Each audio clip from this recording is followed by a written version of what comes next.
ရွေးချယ်ထားသောကျမ်းစာကိုဖတ်ဖို့အတွက်ရှင်လုကာခရစ်ဝင်အခန်းကြီး9အငယ်1မှ17ထိဖြစ်ပါတယ်။ကျွန်မပထမတစ်ပိုက်ဖတ်ပြီးရင်ပရိသတ်ကဒုတိယအပိုက်ကိုအပြန်အလှန်အနေနဲ့ဖတ်ပါမယ်။တရံရောအခါဂင်နေတရဲ့အိုင်နာမှရပ်တော်မူ၍လူများတို့သည်ဖျားသခင်နှုတ်ကပတ်တရားကိုနားထောင်ခြင်းဟာကိုရောအနီးသို့တိုးဝင်ကြစဉ်တွင်ကမ်းနားမှစိုက်သောလှေနှစ်စင်းကိုမြင်တော်မူ၏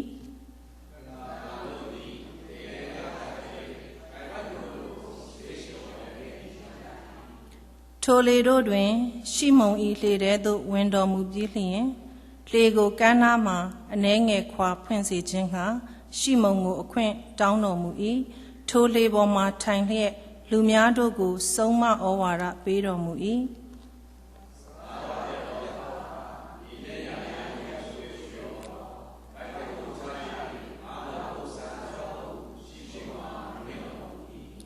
ရှိမုန်ကလည်းသခင်ကျွန်ုပ်တို့သည်တညလုံးကြိုးစားတော်လဲတကောင်ကိုမျှမရပါတို့ရာတွင်အမိန့်တော်ရှိလျင်ပိုက်ကွန်ကိုချပါမည်ဟုလျှောက်လေ၏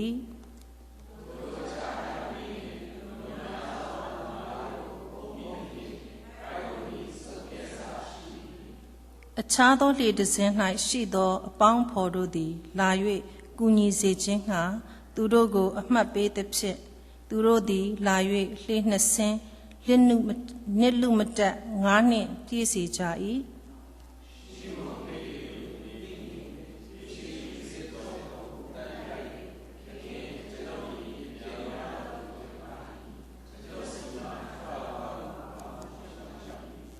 အဘယ်ကြောင့်ဤသို့လျှောက်သည်နည်းဟုမူကားအုံမိသောငါးများကိုထောက်သဖြင့်ရှိမုန်နှင့်သူ၏အပေါင်းအဖော်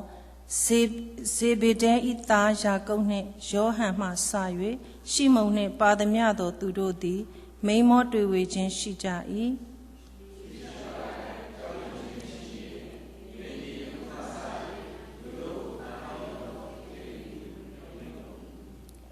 ကမ်းနားမှလှေကိုစိုက်ပြီးလျင်ထိုသူတို့သည်ရှိသမျှကိုစွန့်ပြေး၍နောက်တော်သို့လိုက်ကြ၏17ထိပဲဖြစ်ပါတယ်။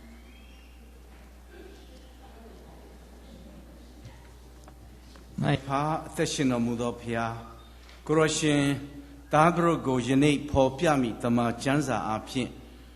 ကိုရရှင်နောက်တော်သို့သက်သာရှိစွာအဆုံးတိုင်အောင်လိုက်လျှောက်နိုင်ဖို့ခွန်အားပေးပါယေရှုနာမ၌ဆုတောင်းဆက်ကပ်ကြပါ၏ဖာအာမင်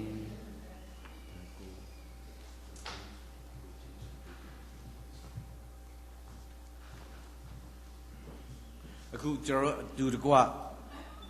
အပြန်အလှန်ဖတ်ခဲ့တဲ့အပိုက်လေးမှာရှိမုန်ပေတရုအကြောင်းဖြစ်တယ်ဒီမနေ့ဆရာမလည်းရှိမုန်အကြောင်းကိုတော်ကိုကျွန်တော်တို့နားလည်အောင်စိတ်ရှည်လက်ရှည်နဲ့ဝေငှသွားပါတယ်ဒါတွေအားလုံးကဖျားလှုပ်ဆောင်ပေးတဲ့အရာတွေဖြစ်တယ်ဆရာမနဲ့ကျွန်တော်ရဲ့တိုင်ပင်ထားခြင်းမရှိပါဘူးဒါပေမဲ့ဒီအသက်ရှင်တဲ့နှုတ်ကပတ်တော်ကအစဉ်အမြဲဒီလိုပဲကျွန်တော်ရဲ့အသက်တာမှာဆက်လက်ပြီးခွန်အားပေးနေသောစကားပြောသောဘုန်းတော်ထင်ရှားစေသောနှုတ်ကပတ်တော်ဖြစ်ပါတယ်ဒီနေရာမှာကျွန်တော်အခုဖတ်သွားတဲ့အခါမှာရှိမုန်ပေတရုခရစ်တော်ယေရှုကိုသူသိရင်သိမယ်ကြိုတင်ပြီးကြားရင်ကြားဘူးနေမှာပဲဒါပေမဲ့ဒါပထမဦးဆုံးသခင်ယေရှုနဲ့မျက်နှာချင်းဆိုင်တွေ့ရတဲ့အချိန်အခါဖြစ်တယ်ဒီနေရာမှာကျွန်တော်ရဲ့အသက်တာကိုပြန်ပြီးတော့ဆန်းစစ်ဖို့ဖြစ်တယ်ကျွန်တော်အသက်တာမှာကျွန်တော်အဖိုးကတင်လို့ဆရာကြီးသူလာပြီဆိုလို့ရှိရင်သူအမြဲပါပဲပြောလဲဆိုရင်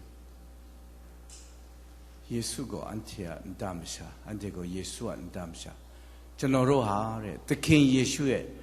အိမ်သူအိမ်သားတွေဖြစ်တယ်တဲ့မိသားစုဖြစ်တယ်ကျွန်တော်တို့ဟာသခင်ယေရှုရဲ့အိမ်သူအိမ်သားတွေဖြစ်တယ်မိသားစုဖြစ်တယ်ဆိုတာကိုအမြဲပြောပြတယ်သူရဲ့အသက်တာတစ်ခုလုံးဟာလည်းပဲသခင်ယေရှုနဲ့အစဉ်အမြဲဆက်နွယ်နေတဲ့အမှုတော်ဆောင်ဖြစ်တယ်သခင်ယေရှုကိုရတဲ့နေ့ကစပြီးတော့သူနဲ့ကျွန်တော်တို့အခုကြီးပြင်းလာတဲ့အချိန်သိရတဲ့ relationship Christianity is not religion, it is relationship ဆိုတဲ့အားကိုပို့ပြီးတော့သိလာတယ်ထုံတန်းစင်လာနဲ့ရှိခိုးနေတဲ့ဘာသာတစ်ခုမဟုတ်အသက်ရှင်သောဖခင်နဲ့ဆက်နွယ်နေသောလူတစုဖြစ်တယ်ယုံကြည်သူလူစုဖြစ်တယ်အသင်းတော်ဖြစ်တယ်ဆိုတာကိုအဲ့ဒီမြေစဉ်တောင်ကြီးဘဝကနေစပြီးတော့ကြားခဲ့ရတယ်နောက်ပြီးတော့ကျွန်တော်အဖေလည်းပဲသူမမွေးခင်ကလေးကဖခင်လက်တော်ထဲမှာအဖိုးကဆက်ကပ်ထားတဲ့သားလေးဖြစ်တယ်ဘာကြောင့်လဲဆိုလို့ရှိရင်သူ့ရဲ့အဖေရဲ့အကိုညီမမသိအဲ့ဒီရင်သွေးလေးပြက်ကြပြီးတော့အဖွားကတေလူမျောပါဖြစ်သွားတဲ့အချိန်ဗမော်ဆေးရုံရောက်တဲ့အချိန်ဆရာဝန်တွေကတိတ်နောက်ကျပြီလို့ပြောပြီးတော့ဇရက်မှာတဲရတဲ့ညအဖိုးကအကြီးကြီးဖះနဲ့ဆုတောင်းတယ်ဖះကိုခေါ်တယ်ကျွန်တော်ဇနီးကိုဆက်ပြီးရှင်ခိုင်းပါတဲ့မွေးလာတဲ့သားကဖះခင်ရဲ့အမှုတော်တက်သက်ဆောင်မှုဖြစ်တယ်ဆိုပြီးတော့သူကဖះကိုဂရိပေးပြီးတညလုံးမိတ်ပဲနဲ့ဆုတောင်းတယ်မနေ့မိုးလင်းလာတဲ့အခါမျောနေပြီဖြစ်တဲ့အဖွားကတလောက်ပူတဲ့ဗမော်မှာဘာလာလောက်တာလဲပြန်ရအောင်ဆိုပြီးတော့နေတွင်ချင်းပြန်ကြတယ်တဲ့ကျွန်တော်အဖိုးနေတာကစင်လုံးကဘာကဗမော်ကနေမိုင်း30လောက်ဝေးတဲ့နေရာဖြစ်တယ်ဒါတွေကဖျားသခင်လှုပ်ဆောင်တဲ့နမိတ်လက္ခဏာနဲ့စခဲ့တဲ့သူတို့ဘဝတွေဖြစ်တယ်ဒါကြောင့်အဖေကလမ်းလျှောက်တက်ဆကလေးကသူမွေးပြီးမကြခင်မှာပဲဗမော်ကနေစင်လုံးကဘာကိုလာနာတဲ့သာသနာပြုဆရာမစမစ်စီကိုကျွန်တော်အဖေကိုထုတ်ပြီးတော့သွားပေးတယ်ဓာတ်ပုံရှိတယ်ကျွန်တော်စီမှာဒါကဖျားစီကတောင်းတဲ့သားတဲ့ရော့ဖျားအတွက်ဆိုပြီးတော့သွားပေးတယ်သာသနာပြုဆရာမတွေကဆုတောင်းပေးပြီးတော့ထိန်ထားအောင်ကြောင်းတက်ခိုင်းအောင်ဆက်ပြီးတော့အဖိုးကိုပြန်ပေးလိုက်တယ်ဒီအဖေကျွန်တော်ရဲ့အဖေသူ့ရဲ့သားကနံပါတ်6သားဖြစ်တယ်သူ့နာမည်ကဇောက်ယောကျွန်တော်လည်းနံပါတ်6သားဖြစ်တဲ့အတွက်ကျွန်တော်နာမည်လည်းဒီကရန်ကျတော့ဇောက်ယောဖြစ်ရတယ်ဒါပေမဲ့အဖိုးကကျွန်တော်အမေအလွန်ဖျားတဲ့အချိန်မှာကျွန်တော်မွေးလာတဲ့အတွက်ကြောက်ရဆိုတာဆရာဝန်ပဲဆရာဇောက်ရဆိုတာကတမားတော်ဖြစ်ဖို့ကျွန်တော်ကိုပြန်ပြီးဆက်ကပ်ခဲ့တယ်ဒီအဖိုးကကျွန်တော်အဖေလမ်းလျှောက်တက်ဆကလေးကသူသာသနာပြုခရီးထွက်ပြီဆိုလို့ရှိရင်ကျွန်တော်အဖေကိုသူစီးတဲ့မြင်ဆွဲခိုင်းတယ်ဒါအမှုတော်ဆောင်တာတဲ့အဖေကငယ်ငယ်လေးကလေးကစားနေတာအကိုရီနဲ့ပျော်နေတာအဖေသူ့ရဲ့အဖေခေါ်ပြီးဆိုရင်လိုက်သွားတယ်ဘာမှမသိဘဲနဲ့စတင်ပြီးတော့ဖះရဲ့အမှုတော်ကိုသူဆောင်ခဲ့တယ်သူ့ရဲ့ခြေထောက်လေးတွေကမြင်းနင်းထားတာသူအိမ်ငိုက်လို့ခဏခဏတန်ရာရတယ်တဲ့ဒီလိုနဲ့သူကသူ့အသက်ထက်ဆုံးအသက်62နှစ်အထိ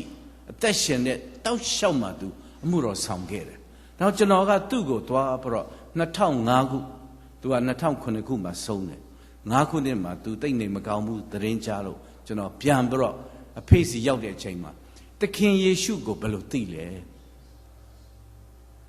အဖိုးကဆက်ကပ်တာကျွန်တော်သိတယ်အဖေဘယ်တော့ကသိလဲလို့တော့မေးတဲ့အခါမှာသူဘာပြောပြလဲဆိုရင်သူ12နှစ်အရွယ်မှာတို့ညီကောင်မောင်နှမတွေအားလုံးကဗမော်သာသနာပြုကျောင်းမှာကျောင်းတက်တယ်အဖိုးကအဲ့ဒီမှာအိမ်ဆောက်ထားပြီးတယ်ဆောက်ထားတဲ့အိမ်က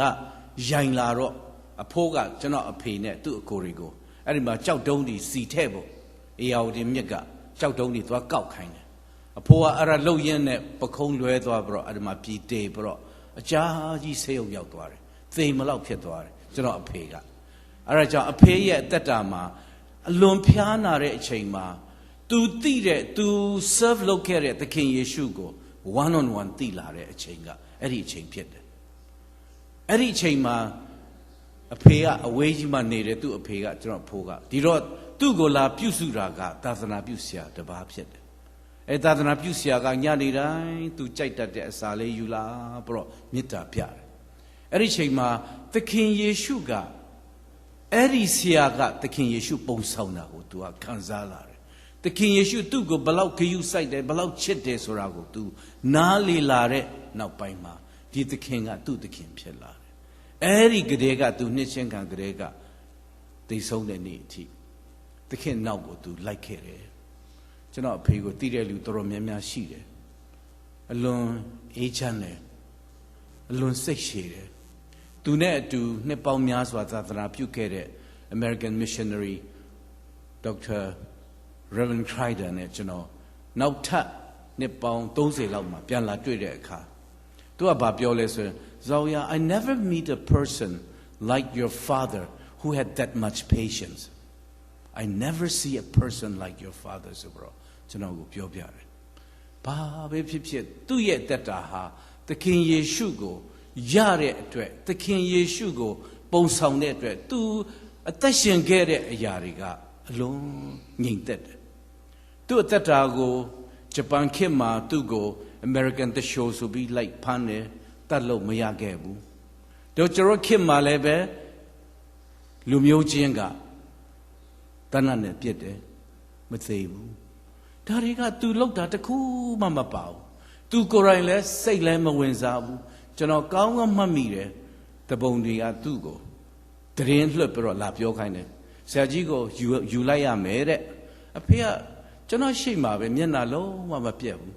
ကျွန်တော်ကိုယူလိုက်ပြီးတော့အကျိုးရှိမယ်ဆိုတော့ကောင်းတာပေါ့တဲ့ဒါပဲပြောတယ်ကြောက်လဲမကြောက်ဘူးသူလကခါတိုင်းလုံနေကြသူအတင်းလို့ဆရာဖြစ်တယ်ကျန်းစာကြောက်အုပ်ဆရာဖြစ်တယ်သူလောက်အလုပ်များတဲ့လူကစိတ်ပူနေဖို့အချိန်မရှိ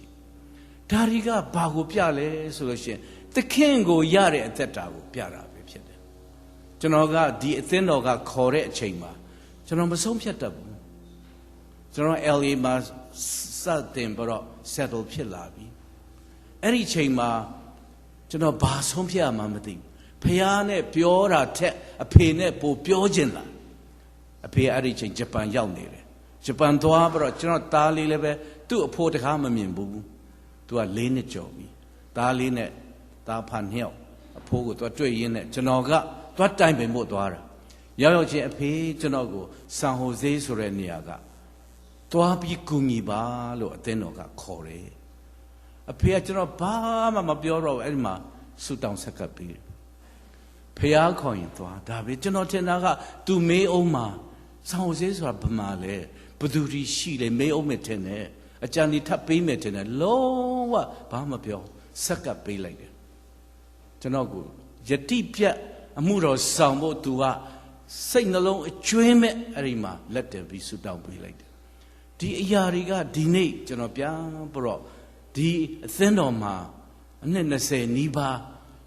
သူ့ရဲ့ဂျေဂျွန်အဖြစ်နဲ့ဒီမှာသူ့ကိုချစ်တဲ့သားသွေးတွေနဲ့အတူလာရောက်ပါဝင်ခွင့်ရတဲ့အရာကိုစမ်းစစ်တဲ့အခါမှာ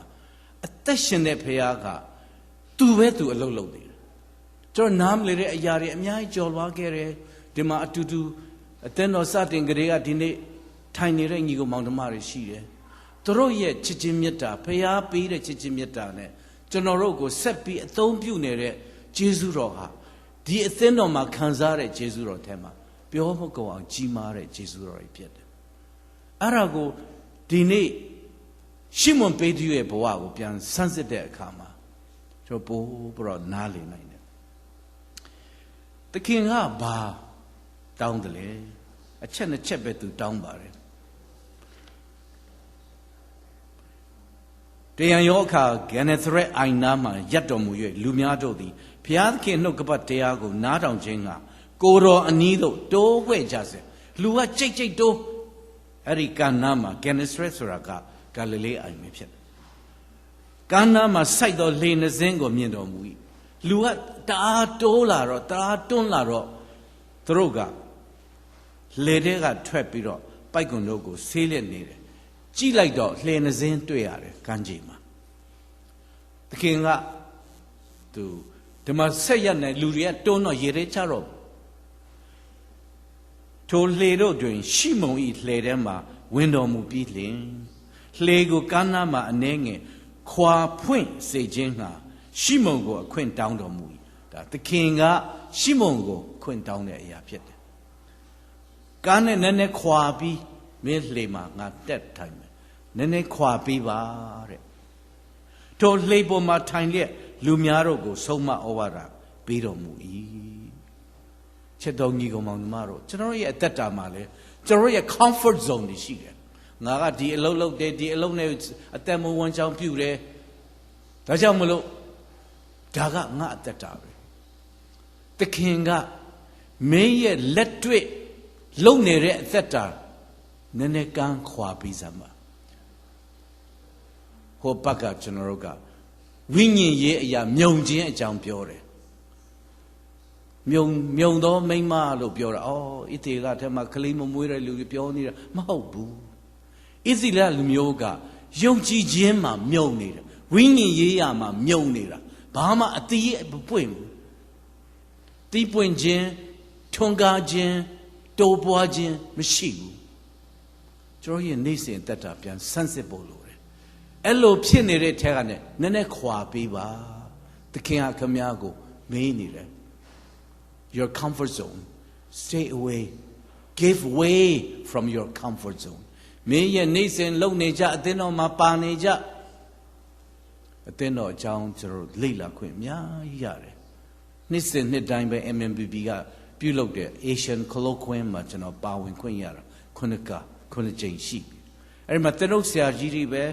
senior pastor တွေပဲ Asian congregation တွေ pastor တွေပဲသူတို့ပြောတဲ့ထဲမှာအသင်းတော်တော်တော်များများကကျွန်တော်အသင်းတော်လိုပဲသူလိုကိုလိုပဲကျွန်တော်ကလူများတာနေတာပဲကွာတယ်အသင်းတော်ထဲမှာ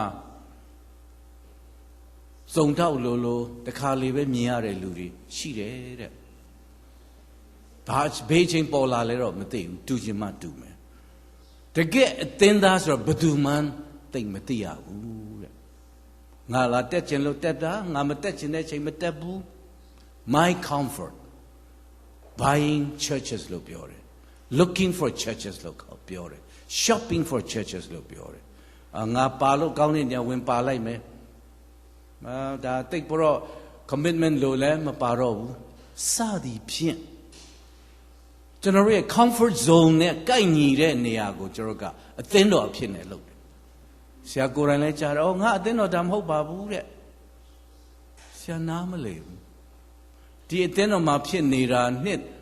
20လောက်ရှိနေပြီဒီအသင်းတော်သူ့အသင်းတော်မဟုတ်ဘူးဆိုတော့ဘာများကျွန်တော်ရှာနေသေးတယ်လေခရစ်တော်မရှိဘူးလားကျွန်တော်ကခရစ်တော်ရဲ့ကိုယ်ပဲဖြစ်တာဥကောင်းကခရစ်တော်ပဲဖြစ်တာဒီမနေ့ဆရာမလည်းရှင်းရှင်းလင်းလင်းကျွန်တော်ကိုရှင်းပြသွားတယ်ဒီလိုအသင်းတော်မှာ my comfort zone ငါကဒီမှာထိုင်နေကြနော်အဲ့ဒီနေရာဘယ်သူမှမထိုင်နေတော့ကစပြီးတော့ငါကအဲ့လိုပါမှာနော်ငါကအဲ့ဒါပဲလုပ်မှာနော်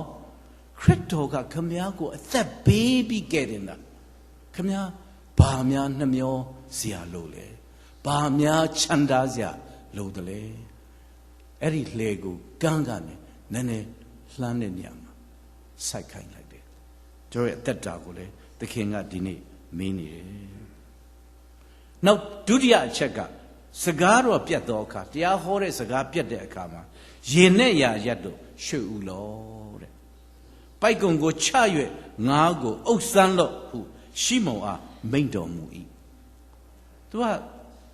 ရိုးရိုးအေးပြောနေတာမဟုတ်ဘူးအမိန့်ပေးတာဒီနေ့ကျွန်တော်တို့ကလည်းဖခင်ကအမိန့်ပေးနေတာနော်ကျွန်တော်တို့ကိုလူကိုမြားသောတငါဖြစ်ဖို့ခရစ်တော်ကစိတ်ခိုင်းထားပြီးသားကျွန်တော်တို့ရဲ့ကယ်တင်ခြင်းဆုကျေးဇူးဒီနေ့ခရစ်ယာန်ဖြစ်ရတဲ့ရလတ်ရဲ့အထွတ်အထိပ်ကဘာလဲငါရဲ့တက်သေးများဖြစ်ကြလောတဲ့ခရစ်တော်ရဲ့တက်သေးဖြစ်ဖို့ကျွန်တော်တို့ကရေနဲ့ရာကိုသူကပိုက်ကွန်ချခိုင်းနေတာကျွန်တော်ရဲ့ဘဝကိုသူတကာကိုတုတ်ထိခိုင်းနေတာသူ့ရဲ့ကယ်တင်ခြင်းကိုဝေငှဖို့သူကအမိန့်ပေးထားတာချစ်တော်ညီမောင်နှမတို့ကျွန်တော်ဒီနေ့ကိုစမ်းစစ်ဖို့ပဲဖြစ်တယ်ဆရာဆောင်ရနဲ့ဘုရားနဲ့သူ့ကိစ္စခမည်းနဲ့အဖေကိစ္စကျွန်တော်တို့ကမွေးလာကလေးကဘုရားကဒီဇိုင်းမတူဘဲနဲ့မွေးထားပေးတယ်ချောတာလှတာလူတွေတတ်မှတ်တာဘုရားကသူ့ဝိညာဉ်ထည့်ထားပြီးတော့မွေးထားပေးလိုက်တာသူနဲ့ဆက်နွယ်ဖို့ကအဓိကဖြစ်တာကြံတဲ့အရာတွေကဒုတိယတတိယစတုတ္ထဒါရီနဲ့ကျွန်တော်အလုရှုံးတော့အဓိကဖြစ်တဲ့ဘုရားနဲ့ဆက်နွယ်တဲ့အသက်တာကိုကျွန်တော်အားမဆိုင်မိဘူးအမှုတော်သာစောင့်နေတယ်ဘုရားနဲ့မဆက်မိဘူးဆိုလို့ရှိရင်ကျွန်တော်အသက်မရှင်ဒါ တိတ်ပြီးတော့ဝမ်းနေစရာဖြစ်တယ်ကိုစမ်းစစ်ဖို့ပဲဖြစ်တယ်ဟောလူကအဲ့လိုဖြစ်လို့ဒီလူကအဲ့လိုဖြစ်လို့ငါကိုသူအဲ့လိုပြောလိုက်လို့ဒီအရေးဒါတွေကျွန်တော်တို့ကိစ္စတစ်ခုမှမပါဒါတွေကမရင်ကျက်တော့ဝိညာဉ်သဘောမရှိတော့ဇာတိပဂရိနဲ့အသက်ရှင်တော့ခရိယန်ဖြစ်သွားတယ်ဒါကြောင့်အရင်တုန်းကဆရာတွေကလာတင်တဲ့အချိန်မှာဇာတိပဂရိခရိယန်ဝိညာဉ်ပဂရိခရိယန်နှစ်ခုရှိတယ်လို့ပြောတဲ့အခါဘယ်သူမှအဲ့ဒီဇာတိပဂရိခရိယန်မဖြစ်ချင်ဘူးဒါပေမဲ့ဝိညာဉ်ပဂရိခရိယန်ဆိုတာလည်းမရှိပြန်ဘူးဒီလိုနဲ့ကျွန်တော်အသက်တာကဖခင်ရဲ့အလိုတော်သူကျွန်တော်တို့ကိုပိုက်ကွန်ချခိုင်းဖို့အလုပ်ကိုလက်မခံနိုင်ဘူးရောက်တိုင်းစီကသူ့ရဲ့ကယ်တင်ခြင်းစုကျေးဇူးသူ့ကိုယုံခြင်းအပြင်သာရတဲ့အတွက်ခမည်းရဲ့အသက်တာသူ့သာပိုင်တာအဲ့ဒါကိုအပိုင်ခံဖို့ကကျွန်တော်ရောက်တိုင်းစီရဲ့ရွေးချယ်မှုဖြစ်တယ်ဖခင်လည်းကျွန်တော်တို့ကိုချစ်လွန်းတော့တခြားတတ္တဝါကိုမပေးတဲ့ရွေးချယ်ပိုင်ခွင့်ကိုပေးထားလိုက်တယ်သူ့ကိုလည်းပဲရွေးပြီးတော့ကိုတိုင်းချစ်မြတ်နိုးတာကိုပဲသူလိုချင်တယ်အတင်းအဓမ္မဆက်ရုပ်လို့ကျွန်တော်ကိုမခိုင်းဘူးအဲ့တော့သူပေးထားတဲ့အခွင့်အရေးကိုကျွန်တော်တို့ကပြန်မသုံးတတ်ဘူးသူ့အတွက်မသုံးမနဲ့အတ္တအတွက်သုံးတဲ့အခါမှာသူနဲ့ဝေးကွာရသူပိုက်ကွန်ချခိုင်းတဲ့နေရာမချဒီမှာရှင်ပေတိကိုလည်းဗာပြောတယ်သခင်မိန့်မာတဲ့အရာကို तू ကရှောရှူလက်မခံဘူးရှိမုန်ကလည်းသခင်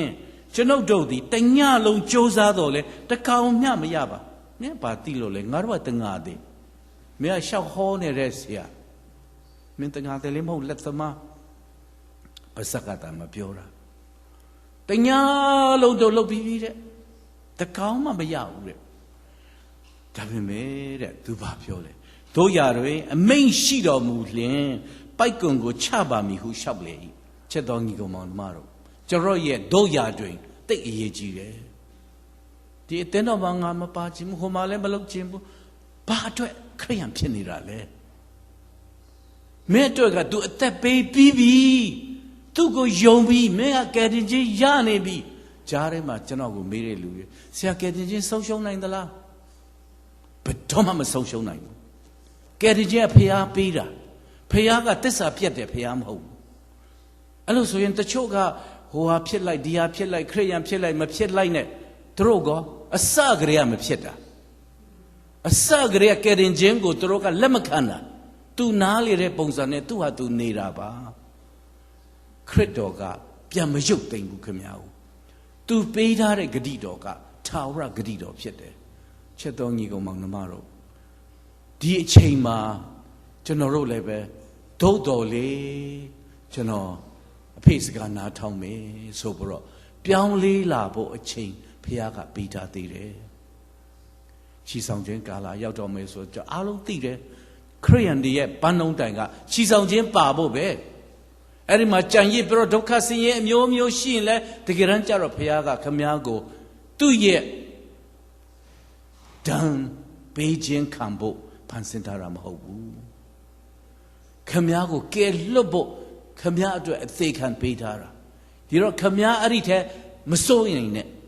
သူ့စကားနာထောင်သူ့စီကိုပဲလိုက်သူ့ကိုသခင်အဖြစ်နဲ့ပဲနာခံလိုက်ရှောက်ဒါကကျွန်တော်တို့ရဲ့စိတ်ချယုံကြည်ရသောချီဆောင်ခြင်း၌ပါသောအရာသာဖြစ်တယ်နေ့စဉ်နဲ့အမျှကျွန်တော်ကြုံတွေ့ရတဲ့ဖျားယောင်းသွေးဆောင်မှုလောကအရာအဓိကမဟုတ်သောအသက်တာဝိညာဉ်နဲ့မဆိုင်သောအရာမြောက်များစွာကကျွန်တော်ရဲ့နောက်မှာရှိရမယ့်အရာဖြစ်တယ်ဒါတွေကိုကျွန်တော်ဆွဲလန်းတော်လေသခင်ပြောတဲ့အတိုင်းကျွန်တော်လုပ်ပါမယ်ဆိုတဲ့ပေတရုရဲ့ရှိမုန်ရဲ့အသက်တာကိုကျွန်တော်ခွန်အားယူလို့ရတယ်အခန်းငယ်6ထို့သောချပြီးလင်အလွန်များစွာသောငါတို့ကိုအုပ်မိသဖြင့်ပိုက်ကွန်သည်စုပ်ပြတ်စာရှိဘုရားစကားသူနားထောင်တယ်မယုံဘူးသူဒါပေမဲ့နားထောင်တယ်ချက်တော်ကြီးကောင်မတော့ကျွန်တော်တို့နားထောင်ရမယ်တခါလေတန်တရားရှိတယ်ဟုတ်ရဲ့လားငါပိုင်တာအလုံးကသူ့ဟာဆိုသူပဲပေးထားလို့ဘာလို့ तू ဟာသူ့ကိုငါဘာလို့ပြန်ပေးရမှာလဲခမည်းနှလုံးစိတ်တကားမဖွင့်ပဲနဲ့စေတနာမရှိနဲ့ဘာမှမလှူနဲ့ဘုရားလုံးဝမကြိုက်ခမည်းကို तू ပေးတော့ကချစ်လွန်းလို့ပေးထားတာအသက်ကို ချစ်လွန်းလို့သူ့စီပြန်လာနိုင်ဖို့ခမည်းကိုတပါးတော်သားကိုအသေးခံခိုင်းပြီးသားသူကမေတ္တာနဲ့ပေးတာခမည်းကတွန့်တူသောသဘောနဲ့မကောင်းတတ်လို့လှုပ်တဲ့သဘောနဲ့လူစန္ဒဇာတိပဂရိနဲ့ရှင်းပြောလို့ရှိရင်ငါခရစ်ယာန်ဖြစ်တာကြာပြီပဲဒီလောက်တော့လှူတင်တာပေါ့ဒီလောက်တော့ပါတယ်မလုပ်နဲ့ဖះသိတယ်သူများမသိနေပါစေဖះသိတယ်ဖះကနှလုံးသားကိုကြည့်တယ်ဖះစိတ်နှလုံးကိုကြည့်တယ်ဖះဖြစ်တယ်ဘာပဲဖြစ်ဖြစ်သူ့ရဲ့မျက်နှာကိုထောက်ရှုပြီးကျွန်တော်လှုပ်တဲ့အခါမှာသူဘရောမှကျွန်တော်ကိုအကျိုးမရုပ်စေဘူးသခင်ယေရှုကပြောတယ်ရေတစ်ခွက်၄တောင်မှသူ့မျက်နှာနဲ့ထောက်ရှုပြီးတိုက်တဲ့ရေတစ်ခွက်ကအလကားမဖြစ်ဘူးတကယ်ပဲသူ့ကိုပဲမျှော်ကြည့်ပြီးသူ့ရဲ့စကားကိုနာခံလိုက်လျှောက်တော်အဖြစ်လှုပ်ဆောင်ဖို့ဖြစ်တယ်အဲ့ဒီချိန်မှာပိုက်ကွန်ဒီစုပ်ပြက်ဆရှိအောင်ငါမြောက်များစွာသူရတယ်အခြားသောလှေတစ်စင်း၌ရှိသောအပေါင်းအဖော်တို့သည်လာ၍ကူညီစေခြင်းကသူတို့ကိုအမှတ်ပေးသဖြင့်သူတို့လာ၍လှေနှစ်စင်းနှင့်လူမတက်ငါးနဲ့ပြည့်စေကြ၏ကျွန်တော်တို့ဖျားစကားကိုနားထောင်မယ်ဆိုလို့ရှိရင်ဖျားကသူ့ကန္တာနဲ့သူကျွန်တော်ရဲ့အသက်တာမှာလှုပ်ဆောင်နိုင်တဲ့အရာအမြောက်အများရှိတယ်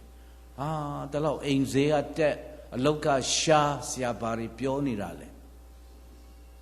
ယုံသလားစကြဝဠာကိုပိုင်တဲ့ဖျားအလုံးစုံကိုတတ်နိုင်တော်မူသောဖျားမနေ့ကနှစ်ချင်းခံတဲ့ကိုလက်စတာကကျွန်တော်ကို text လုပ်လာတယ်သူခွင့်မရဘူးတဲ့နှစ်ချင်းခံဖို့အဲ့ဒီအချိန်မှာသူအလုပ်ရမယ်တဲ့ဒါပေမဲ့သူဘာပြောလဲဆို My Holy Father can do everything တဲ့ကျွန်တော်ချက်ချင်းပဲအဲ့ဒီစကားရတာနဲ့သိကြပြီးသူလာမှာပဲအချိန်ကြီးရောက်လာတယ်ကျွန်တော်စီဝေးစားတဲ့ချိန်သူမရောက်သေးဘူးနှစ်ချင်းခံတော့မယ်ဆိုရင်သူကဆက်ဆက်မြဲမြဲရောက်လာဖျားမတတ်နိုင်တဲ့အရာဘာမှမရှိတာကိုအသေးမွှားလေးကစကျွန်တော်ယုံနေဆိုလို့ရှိရင်သူ့ကိုခွင့်ပြုမယ်ဆိုလို့ရှိရင်ဒီဖျားကအသက်ရှင်တဲ့ဖျားဖြစ်တယ်။ဒါလေးများ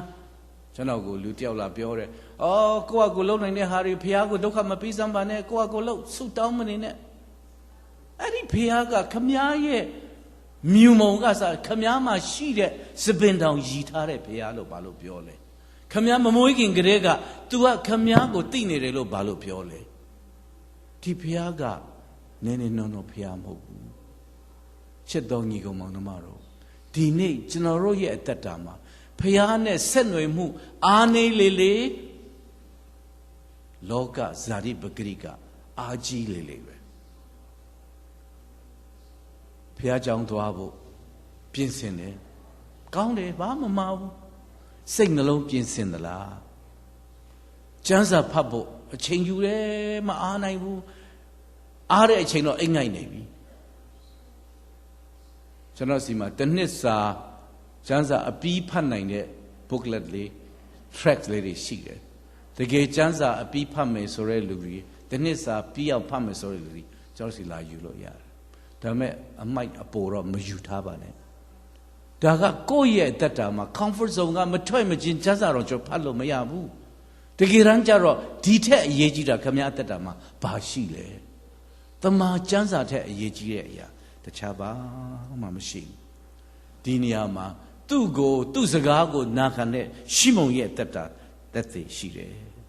ကြော်လည်းပဲဒီလိုတကိုးကြီးမြတ်တဲ့ဘုရားကိုရှိခိုးနေတာဝတ်ပြုနေတာထုံတန်းစင်လာရှိလို့ဒါ praise song အချိန်ဆိုလို့ရှိရင်တဲ့အပြစ်မထောက်စကားပြောလို့ရတယ်တဲ့သူတို့ဘုရားမရှိခိုးသေးဘူးတဲ့ no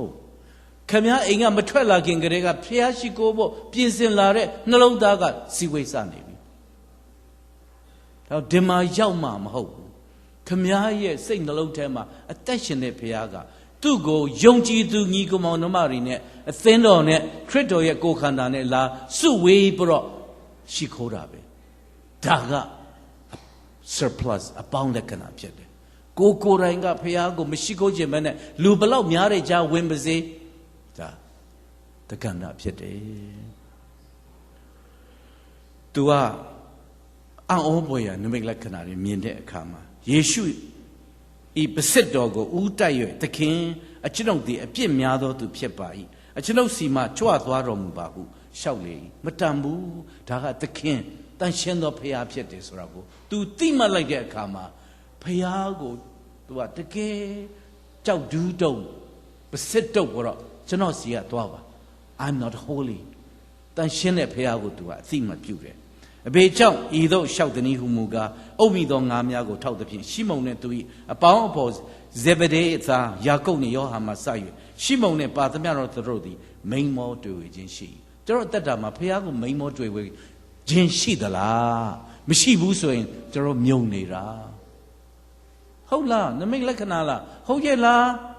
တခုပြောပြီဆိုဟုတ်ရဲ့လားအာကြုံကြိုက်တာပါတဲ့ခဏခဏကျွန်တော်အဲ့ဒါကြားတော့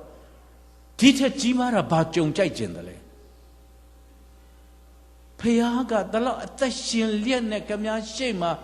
ခမည်းကိုဒီနေ့အထိကျွေးမွေးထားတာဩငါရှာအဲ့ဒီရှာနေတဲ့ငါကဘာတူလဲဘယ်ကအသက်ရလို့လဲဘယ်ဆိုင်မှာသူ့အသက်တော်ဝေထားတာလဲစသည်ဖြင့်မိမိကိုယ်ကိုပြန်စမ်းစစ်တဲ့အခါဖယားသခင်ကလွယ်လို့တို့မှအားကိုးစရာမရှိဘူးဖယားကိုမသိတဲ့လူလည်းပဲဖယားကချစ်နေတာဖယားကိုသိတဲ့အမိခံပြီးဟန်ဆောင်နေလဲဆက်ပြီးခမည်းကိုမတတ်လိုက်ဘူးခမည်းရဲ့ရွေးချယ်ပိုင်ခွင့်နဲ့သူ့စီလှည့်လာဖို့ပဲမေတ္တာစေတနာအပြည့်နဲ့ခမည်းကိုအတွန့်ရှည်စွာဆက်လက်ပြီးကြွယ်ကာစောင့်ရှောက်နေတဲ့ဖယားဖြစ်တယ်နောက်ဆုံးငွေ7မှာကမ်းနားမှာလှေကိုစိုက်ပြီးလျင်ထိုသူတို့သည်ရှိသမျှတို့ကိုစွန့်ပစ်၍နောက်တော်သို့လိုက်ကြ၏ဒီနေ့ကောင်းစဉ်က I have decided to follow Jesus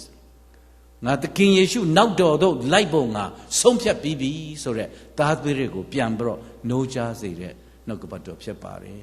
ရှင်ပေါလုနဲ့သူ့မိတ်ဆွေတို့ဦးချက်ချင်းပဲသူတို့ရဲ့အသက်မဝန်းကြောင်းသူတို့မှာရှိသမျှဒီငါဖမ်းပြီးတော့မှပဲအသက်ဆက်နေတဲ့လူတွေကသူတို့ရဲ့လုပ်ငန်းတစ်ခုလုံးကိုပြစ်ထားခဲ့ပြီးတော့ခရစ်တော်နောက်လိုက်သွားတယ်။ချက်တော်ကြီးကိုမောင်နှမတို့ခမည်းကိုဖျားဘဏ္ဍကခေါ်ပြီလေ။ဒီအသင်းတော်ဆရာအသက်ကြီးပြီတဲ့။နောက်ဆရာအသက်လိုတယ်တဲ့။ဟုတ်တယ်။ဆရာကဒီထဲမှာသူ့ရဲ့အမှုတော်ဆောင်တွေကိုတွေ့တယ်။ဒါဖျားပေးတဲ့မျက်စိနဲ့ခမည်းရဲ့စက္ကချင်းသာသူနဲ့ဆက်လိုက်ပြီဆိုလို့ရှိရင်ဒီအသင်းတော်မှာတင်းတို့တပါးတည်းမကဘူးမြောက်များစွာဖျားသုံးနိုင်တယ်ဒီနေ့ခမည်းကိုခေါ်နေတယ်ခမည်းဘာလုပ်နေလဲအော် pharmacist တိုင်လက်ခကောင်းတယ်ဆရာမဖြစ်လက်ကိစ္စမရှိဟိုဟာလုပ်မယ်အဲ့ဒီလက်ခကခမည်းကိုထာဝရအသက်ဆက်ပေးလားလောကမှာခမည်းလှုပ်လို့ပဲခမည်းဒီနေ့စားနေသလားခမည်းကွယ်ကာယူလို့ခမည်းလုံခြုံသလားခမည်းအသက်ကိုပိုင်တာဒီဖျားဖြစ်တယ်ခမည်းရဲ့အသက်မဝင်ကြောင်တစ်ခုလုံးထက်ထာဝရအသက်ကိုပေးထားတဲ့အရှင်ကခမည်းကိုခေါ်နေတယ်ဒီနေ့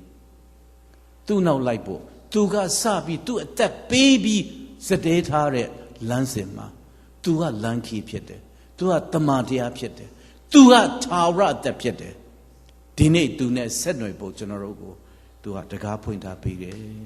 ခရစ်တော်နောက်လိုက်ဖို့ဆက်လက်ပြီးဆုံးဖြတ်ကြပါစို့မြတ်တော်ရှင်အဖာယနေ့ကြားနာရသောနှုတ်ကပတ်တော်သည်မိမိအသက်တာမှာအမှန်တကယ်ခရစ်တော်ဖျားနဲ့ရင်ဆိုင်လျက်ခရစ်တော်ဖျားနောက်တော်သို့လိုက်နိုင်ဖို့ခွန်အားနဲ့ပြည့်စုံစေတော်မူပါအသက်ရှင်စေတော်မူပါယေရှုဖျားနာမ၌ဆုတောင်းစကားအနံ့ကြပါ၏အာမင်အာမင်အာမင်အာမင်